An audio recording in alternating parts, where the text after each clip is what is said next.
انسان میں فخر کا مادہ پیدا ہوتا ہے۔ تو یہ تو گویا کہ لغوی بحث ہو گئی۔ اب یہاں جو نوٹ کرنے کی بات ہے، کیا وجہ ہے کہ جس سے انسان میں تواضع پیدا ہوتی ہے؟ تواضع کی حکیمانہ اساس کیا ہے؟ حکمت نے بنیاد کیا ہے؟ تکبر کا ازالہ کیسے ہو سکتا ہے؟ حکمت سے، انسان کے فکر اور سوچ سے اس کا کیا تعلق ہے؟ تو غور کیجئے، جو شخص بھی حکیم ہوگا، دانا ہوگا، جس کا کہ ایک سراپا ہمیں اس پورے رکوع کے اندر ملا ہے، اس کے کردار کا ایک نقشہ جو کھینچ دیا گیا ہے، اس کے اندر ایک وصف ہوگا درو بینی کا، غور و فکر کا۔ غور و فکر کرنے والے، اپنے اندر جھانکنے والے، ان کا ایک ہمیشہ آپ کو ملے گا لازم وصف، وہ اپنی خطاؤں پر نگاہ رکھتے ہیں، اپنی کوتاہیوں پر نگاہ رکھتے ہیں۔ ایک وہ شخص ہے جو دوسروں کی کوتاہیاں اور خطائیں تلاش کرتا رہتا ہے، کبھی اپنے دامن کے داغ اور دھبے جو ہے ان پر اس کی نگاہ نہیں جاتی۔ لیکن یہ جو انسان ہے، غور و فکر کرنے والا، سلیم الفطرت انسان، اس کی نگاہ ہمیشہ اپنی کمزوریوں پر ہوگی، اپنی تقصیر پر ہوگی، اپنی کوتاہیوں پر ہوگی، لہذا وہ کہیں بھی پڑھتا ہے۔ اور جیسا کہ ہمیں معلوم ہے، یہ تو یوں سمجھیے کہ ایک یونیورسل ٹروتھ ہے کہ کوئی بھی انسان کامل مطلق نہیں ہو سکتا، کوئی امکان ہی نہیں ہے۔ اب آپ اس میں سے انبیاء کو اور رسولوں کو اور خاص طور پر محمد الرسول اللہ صلی اللہ علیہ وسلم کو اس وقت اپنے ذہن سے نکال دیجئے، میں عام انسانوں کی بات کر رہا ہوں، ان کے اندر بہرحال کہیں نہ کوئی کمی ہوگی۔ حالانکہ یہاں تو سامنے معاملہ یہ آتا ہے کہ خود حضور فرماتے ہیں کہ انہ لیغان علی قلبی وانی لاستغفر اللہ 70 مرۃ فی کل یوم، میرے دل کی کبھی یاد آ جاتا ہے اور 70 مرتبہ روز اللہ سے استغفار کرتا ہوں۔ اگرچہ یہ حجاب حضور کے قلب کا، قلب مبارک کا، ہم اسے اپنے حجاب پر قیاس نہیں کر سکتے، ان میں تو زمین و آسمان کا فرق ہوگا۔ ہمارے لیے شاید جو شے بڑے حضور قلب والی بات ہو اور جسے کہ ہم سمجھ رہے ہوں تعالیٰ کا اس وقت ہمیں قرب حاصل ہے اور اللہ تعالیٰ کی عنایت خصوصی سے ہم اس وقت بہرہ اندوز ہو رہے ہیں، شاید وہ حضور کے اعتبار سے وہ حجاب کا درجہ ہو۔ تو حضور کا حجاب کیا ہوگا، یہ ایک بالکل دوسری بات ہے اس اعتبار سے۔ لیکن الفاظ حضور نے استعمال فرمائے کہ انہ لیغان علی قلبی وانی لاستغفر اللہ 70 مرۃ فی کل یوم، اس اعتبار سے کوئی حکیم انسان، ہاں کوئی فلسفی ہے نرا، فطرت سے اس کا کوئی تعلق نہیں، وہ غور و فکر ہی بس کرتا رہا ہے، عقل کے گھوڑے دوڑائے ہیں، منطق کے گھوڑے دوڑائے ہیں، بڑے بڑے نظریات اس نے تصنیف کر لیے ہیں، وہ اپنے دامن کو کبھی نہیں دیکھے گا۔ لیکن یہی میں نے فرق جو ہے واضح کیا تھا، فلسفی اور ہے، حکیم اور ہے۔ انگریزی میں جنہیں سیجز کہا جاتا ہے، ایک فلاسفرز ہے، ایک سیجز ہے، حکماء، یہ بالکل ان کی کیٹیگری مختلف ہے۔ تو کوئی حکیم انسان جو ہے ہو نہیں سکتا کہ وہ اپنی خامیوں پر نگاہ نہ رکھے، اپنے دامن کا جو بھی کوئی داغ یا دھبا ہے نظر نہ آئے، ظاہر ہے اس کا نتیجہ نکلے گا تواضع، دوسرے انسانوں کے اندر خیر دیکھے گا، بھلائی دیکھے گا، دوسروں کی اچھائیوں کو دیکھا کرو اور اپنی کوتاہیوں پر نگاہ رکھا کرو، اس کا نتیجہ یہ نکلے گا کہ کبھی تکبر نہیں ہوگا، کبھی بھی عجب پیدا نہیں ہوگا، کبھی کسی بھی، جیسے کہ کہا گیا ہے کہ مریض سے نفرت نہیں ہوتی بلکہ مرض سے لڑائی ہوتی ہے، ڈاکٹر کی اور طبیب کی اور جو بھی معالج ہے اس کی۔ اسی طریقے سے کوئی داعی ہے دین کا، کوئی بھی مبلغ ہے دین کا، کوئی مربی ہے، مزکی ہے، اسے گناہ گاروں سے نفرت نہیں ہوتی، گناہ سے نفرت ہوتی ہے، لہذا وہ دوسروں کے اندر جو ہے، بلکہ وہ جو ایک قصہ آتا ہے کہ جن لوگوں کے ذریعے سے پھر یہ تقدیر جو ہے، ان کی جو چنگیزی، جو خاندان ہلاکو کی نسل سے تھے اور جو ایمان لائے ہیں، تو ان میں ایک واقعہ آتا ہے کہ ایک اللہ والے کوئی تھے انسان کہ جن سے کسی وقت کسی سردار نے، ہلاکو کے قوم کے کسی سردار نے جو ایمان لایا ہے سب سے پہلے، اس نے کوئی وعدہ کیا تھا کسی وقت کہ کبھی آنا، ہمارے پاس آنا،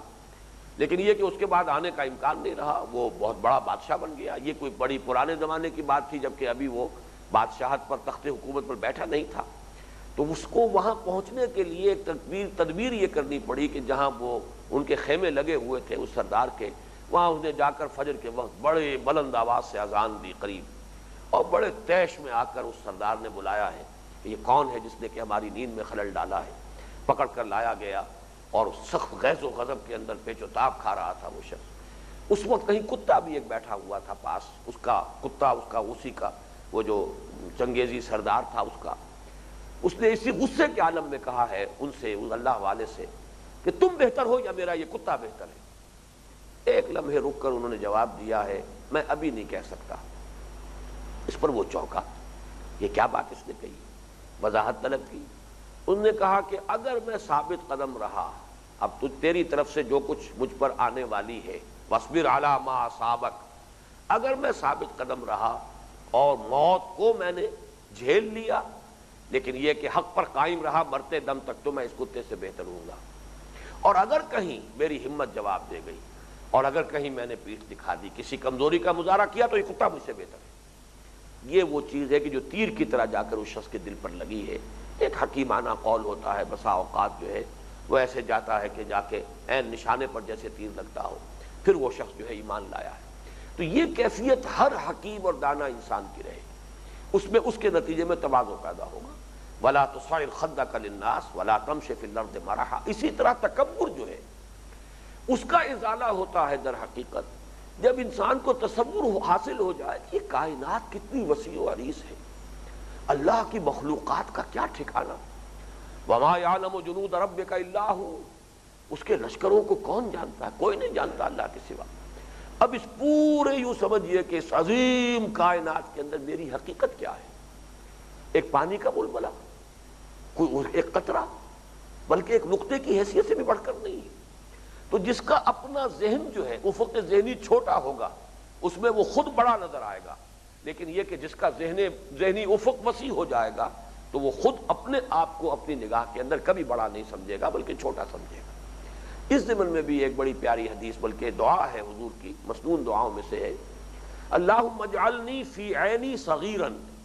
وفی اعین الناس کبیرا. اے اللہ مجھے اپنی نگاہ میں تو چھوٹا کر کے دکھا تاکہ عجب پیدا نہ ہو جائے، تکبر پیدا نہ ہو جائے، لیکن لوگوں کی نگاہ میں جو بھی میرا تو رعب قائم فرمائے. اس لیے کہ جیسے کہ ایک اور حدیث میں آیا ہے کہ نصرت بالرعب، میری اللہ نے مدد فرمائی ہے ایک رعب کے ذریعے سے. حضور صلی اللہ علیہ وسلم کی طبیعت کے اندر، آپ کی شخصیت میں ایک رعب تھا، تو یہ بھی اللہ تعالیٰ کی طرف سے عطا کردہ ایک شے تھی. تو فرمایا کہ دعا میں الفاظ یہ ہے کہ اللہم اجعلنی فی عینی صغیرا، میں اپنی آنکھ میں تو خود چھوٹا نظر آؤں تاکہ تکبر پیدا نہ ہو. وفی اعین الناس کبیرا، تو جو کام میں کر رہا ہوں، جب یہ دعا بھی تو نے ہی تلقین فرمائی ہے کہ وجعل لی من لدنک سلطانا نصیرا، مجھے غلبہ عطا فرما، طاقت عطا فرما، تاکہ جو مشن تو نے میرے حوالے کیا ہے میں اس کی تکمیل کر سکوں، تیرے دین کو قائم کر سکوں اور اس کا ایک نمونہ دنیا کے لیے چھوڑ جاؤں کہ یہ ہے وہ دین حق اور یہ ہے اس کا نظام عدل اجتماعی. تو میری مدد فرما. وہ مدد جو ہے سلطان سے، غلبے سے، سلطنت سے میری مدد فرما. اسی طریقے سے اے اللہ میرا جو لوگوں کی نگاہوں میں میری قدر و منزلت بڑھا دے، لیکن مجھے اپنی آنکھ میں چھوٹا رکھ تاکہ یہ تکبر اور عجب جو ہے، جو کہ بہت ہی مذموم ایک شے ہے. حدیث میں الفاظ آئے ہیں کہ لا يدخل الجنت من کان فی قلبہ مثقال حبۃ من کبر، جنت میں داخل نہیں ہو سکے گا کوئی شخص جس کے دل میں ایک دانے کے برابر بھی کبر اور تکبر موجود ہے. آخری آیت ہے وقصد فی مشیک وغضض من صوتک، اپنی چال میں میانہ روی اختیار کر. یہ لفظ جو ہے قصد، اور اس سے جو یہاں پر یہ فعل امر آیا ہے اور پھر اس سے باب افتعال میں اقتصاد کا ایک لفظ بنتا ہے، اور ہمارے ہاں یہ ایک اقتصادیات ایک مضمون بھی ہے، ایک شعبہ ہے. اکنامکس کو ہم اقتصادیات، معاشیات بھی کہتے ہیں لیکن اقتصادیات بھی کہتے ہیں. اس لفظ کو بھی ذرا سمجھ لیجئے. قصد کہتے ہیں کسی سیدھی شے کو، وَعَلَى اللَّهِ قَصْدُ السَّبِيلِ وَمِنْهَا جَائِرٌ، سیدھا راستہ اللہ تک پہنچانے والا ہے، باقی اس راستے سے ٹیڑھی میڑھی پگڈنڈیاں بھی نکل جاتی ہیں، جس کی کہ حضور صلی اللہ علیہ وسلم نے ایک مرتبہ باقاعدہ ڈائیگرام بنا کر زمین پر ایک تنکے سے آپ نے سمجھایا صحابہ کو، ایک سیدھا خط کھینچ دیا، یہ تو ہے صراط مستقیم. آگے جا کر اسے کاٹا. اس دنیا میں یہ صراط مستقیم ہے، عالم برزخ میں اور میدان حشر میں یہی الصراط ہوگا، پل صراط جسے ہم کہتے ہیں، اور پھر یہ جنت میں لے جائے گا. اور کچھ راستے ہیں، کوئی دائیں طرف سے آ رہا ہے کاٹتا ہوا بائیں کو نکل گیا، کوئی بائیں سے آیا کاٹتا ہوا دائیں کو نکل گیا. یہ راستے ہیں، یہ پگڈنڈیاں ہیں، یہ افراط و تفرید کے دھکے ہیں. اور اس میں ایک بڑی حکمت ہے اس جو آپ نے ڈائیگرام بنائی ہے کہ چونکہ فطرت انسانی خیر کی طرف آنا چاہتی ہے، لہذا فرض کیجئے کہ آپ لیفٹسٹ ہیں یا رائٹسٹ ہیں، آپ انتہائی دائیں طرف کھڑے ہیں یا انتہائی بائیں طرف کھڑے ہیں، لیکن آپ کی فطرت آپ کو لے کر آئے گی صراط مستقیم کی طرف، لہذا لا محال آپ کھنچے آئیں گے، جسے آپ کہتے ہیں کہ کچے دھاگے سے کھنچے آئیں گے سرکار میری، وہ طبع انسانی اور فطرت انسانی جو ہے لے کر آئے گی آپ کو اس سیدھے راستے کی طرف۔ لیکن چونکہ آنکھیں بند ہیں، اس سیدھے راستے کی پہچان ہے نہیں، وہاں سے کراس کرتے ہوئے نکل جائیں گے، جس کو کہتے ہیں کہ شہزور اپنے زور میں گرتا ہے مثل برق، جو مومنٹم ہے، لیفٹ سے آئے تھے اس کو کراس کرتے ہوئے رائٹ میں چلے جائیں گے،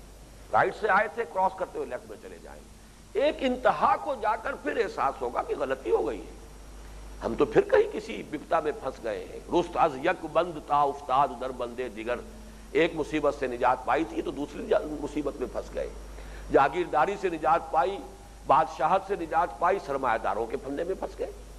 سرمایہ داروں سے نجات پائی تو کمیونسٹ پارٹی کی ڈکٹیٹرشپ آ گئی، اور وہی جو ہے ہم تو اسی طرح غلامی کے اندر جو ہے بندنوں کے اندر بندھے رہے۔ یہ نوع انسانی پھر ایکسٹریم رائٹ یا ایکسٹریم لیفٹ سے پھر زور لگاتی ہے اس کی فطرت،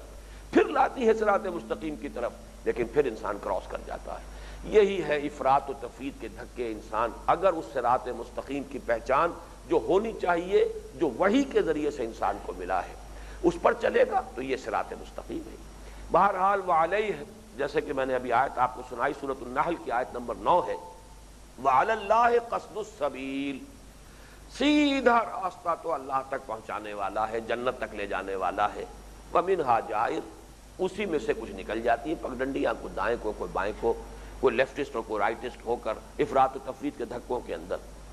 پھر یہ کہ یہاں جو لفظ آتا ہے قصد سے اقتصاد، اس میں ایک مفہوم ہے بنیادی طور پر دو چیزوں کے درمیان ہونے کا،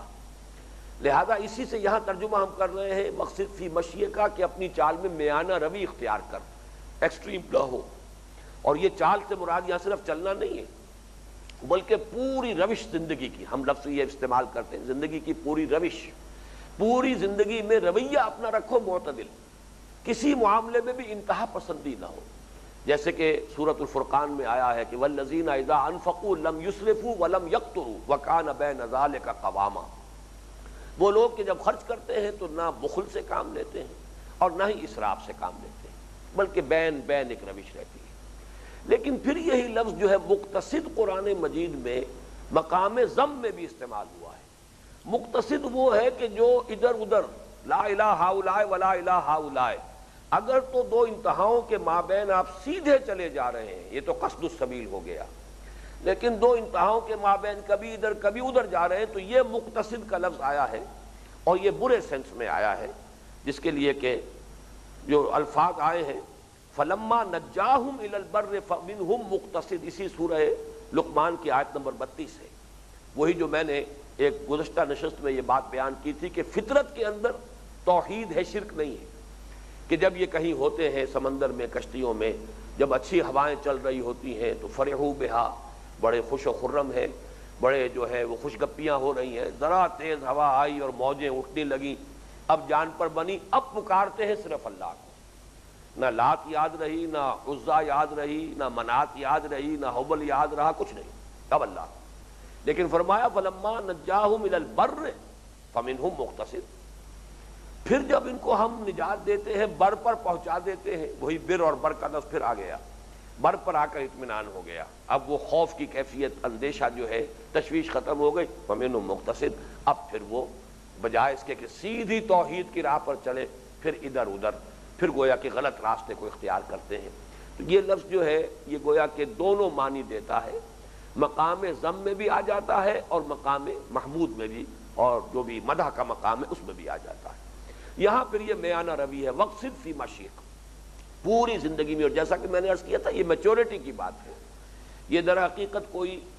پیمانے نہیں ہوتے کہیں پر، یہ تو وہی حکیم انسان کے اپنے اندر ایک اس کے جیسا جس کو میں مقیاس کہہ رہا تھا، باطنی مقیاس خیر و شر کی بھی ہے، اسی طرح ایک مقیاس ہے، اندر ایک آلہ موجود ہوگا،